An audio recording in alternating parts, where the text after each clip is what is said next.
ចាបងព្រឹកក៏សាច់ល្ងាចក៏សាច់តែប៉ុណ្ណានៅពេលដែលយើងញ៉ាំសាច់រាល់ថ្ងៃមានអារម្មណ៍ថាតឹងដៃតឹងជើងចាស្ពឹកមុខសឹកមាត់ចាអញ្ចឹងវាធ្វើឲ្យយើងលើសជាតិអាស៊ីតលើសជាតិខ្លាញ់ឬលើសជាតិអីផ្សេងអញ្ចឹងណាបងតែបងបើសិនជាបងស្រឡាញ់សុខភាពបងជ្រើសរើសនៅត្រីឆ្អើបកសាច់នៅខាងកំពង់ឆ្នាំងណាបងណាចា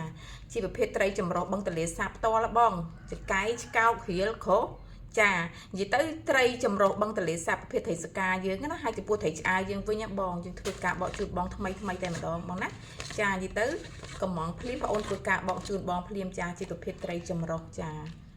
សាច់វាល្អណាស់បងស្រួយសឹបតែម្ដងហើយប្រភេទត្រីយើងនេះថ្មីស្រួយនៅពេលដែលបងទិញហើយចាបងអូនធ្វើការបកជូនបងភ្លាមបងណាហើយបងទទួលបាននៅត្រីថ្មីឈ្ងុយហើយឆ្ងាញ់បងអាចឆ្នៃយកធ្វើម្ហូបបានច្រើនមុខណាបងម្ជូរស្ងោរជ្រក់ទឹកគ្រឿងបុកស្វាយញោមស្វាយអីទៅបងឆ្នៃបានគ្រប់មុខបងចាហើយមានជាតិដែរបងអើយសាច់វាឡើងស្រួយហ្មងហើយឡើងឈ្ងុយបងចាហើយសម្រាប់បងចង់កំងទៅក្រៅប្រទេសអីបងអាចធ្វើការកំងជាមួយបងអូនបានណាបងណាគ្រាន់តែបងកំងមកមួយថ្ងៃពីរថ្ងៃទៅងំបងអូនឆ្អើបានបកបានរៀងយូរដែរណាបងណាចាហើយ1គីឡូយើងច្រើនណាបង1កាតូ5គីឡូនេះយើងបកទៅសាច់បានតែ1គីឡូណាបងណាចាអញ្ចឹងបើសិនជាពុកម៉ែបងប្អូនចង់បានប្រភេទត្រីឆ្អើបកសាច់ថ្មីចាតែធ្វើការបកជូតបងភ្លាមអីចាសូមអញ្ជើញបងធ្វើការកំងជាមួយបងអូនមកណាបងណាចាអរគុណច្រើន